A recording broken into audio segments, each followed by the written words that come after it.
गौतम अडानी की तरक्की के पीछे है क्या प्रधानमंत्री नरेंद्र मोदी का हाथ? क्या पीएम मोदी की वजह से अडानी को बिजनेस में मिला फायदा और बने कामयाब?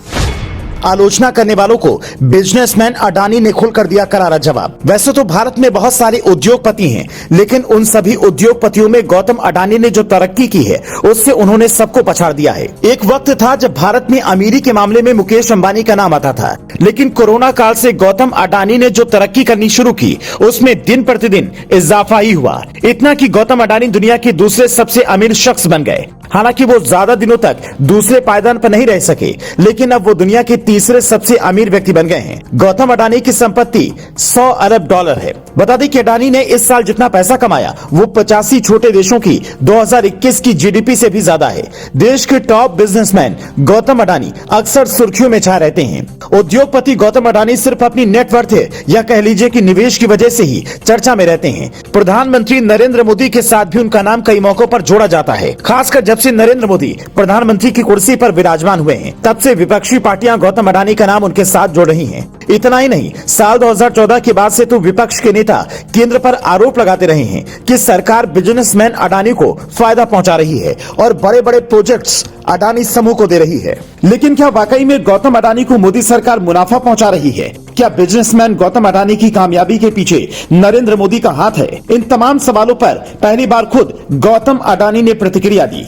दरअसल बिजनेसमैन गौतम अडानी से जब पूछा गया कि आप उन आलोचकों को क्या कहना चाहते हैं जो कहते हैं कि आपकी सक्सेस प्रधानमंत्री मोदी की वजह से है, जिसे गौतम अडानी ने सिरे से खारिज कर दिया। उन्होंने सवाल का जवाब देते हुए कहा, पीएम मोदी और मैं एक ही सूबे से आते हैं, इसलिए मुझ पर इस प्रकार के बेबुनियाद आरोप लगाना आसान है। मैं अपने औद्योगिक करियर को 4 हिस्सों में बांट सकता हूं। अडानी ने कहा, कई लोगों को जानकर हैरानी होगी कि मेरा सफर जब राजीव गांधी प्रधानमंत्री थे तब शुरू हुआ, जब उन्होंने एग्जिम पॉलिसी को बढ़ावा दिया और पहली बार कई चीजें ओजीएल सूची में आई। इस वजह से मेरा एक्सपोर्ट हाउस शुरू हुआ, लेकिन वो नहीं होते तो ऐसी शुरुआत मेरी नहीं होती। दूसरा मौका साल 1991 में आया, जब नरसिम्हा राव और डॉक्टर मनमोहन सिंह ने आर्थिक सुधार किए। मेरे साथ इसमें कई लोगों को फायदा पहुंचा। तीसरा मौका 1995 में आया, जब केशुभाई पटेल गुजरात के सीएम बने। उनकी दूरदर्शिता और पॉलिसी में बदलाव करने की वजह से मुंड्रा में अपना पहला पोर्ट बनाने का मौका मिला। चौथा मौका साल 2001 में मिला, जब नरेंद्र मोदी ने गुजरात के सीएम बनते ही विकास की दिशा दिखाई। उन्होंने अपनी कामयाबी के पीछे पीएम मोदी को बताने वाले आलोचकों को जवाब देते हुए कहा, दुर्भाग्यपूर्ण है कि मेरे खिलाफ ऐसे कमेंट किए जाते हैं। ये सब बेबुनियाद है और हमारी प्रगति के खिलाफ पक्षपात है। सच तो यह है कि हमारी सफलता किसी एक की वजह से नहीं है,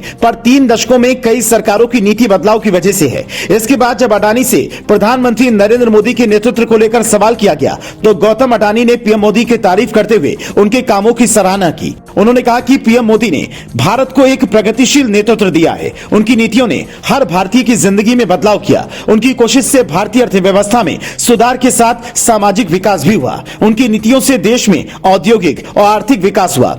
आत्मनिर्भर भारत, डिजिटल इंडिया और स्टार्टअप इंडिया ने व्यापार और उत्पादन के नए मौके बनाए, लाखों लोगों को रोजगार दिया। प्रधानमंत्री जी ने खेती और देश के अविकसित क्षेत्रों को भी प्रगति पथ पर डाला। स्वच्छ भारत, डायरेक्ट बेनिफिट ट्रांसफर और आयुष्मान भारत ने देश में कई परिवर्तन की दिशा दिखाई। इस तरह से उद्योगपति गौतम अडानी ने प्रधानमंत्री नरेंद्र मोदी के साथ अपने रिश्तों को लेकर सब कुछ साफ कर दिया। साथ ही पीएम मोदी के कामों की सराहना भी की। वैसे आप गौतम अडानी के कामों पर क्या बोलना चाहेंगे? अपनी राय हमें कमेंट करके जरूर बताएं।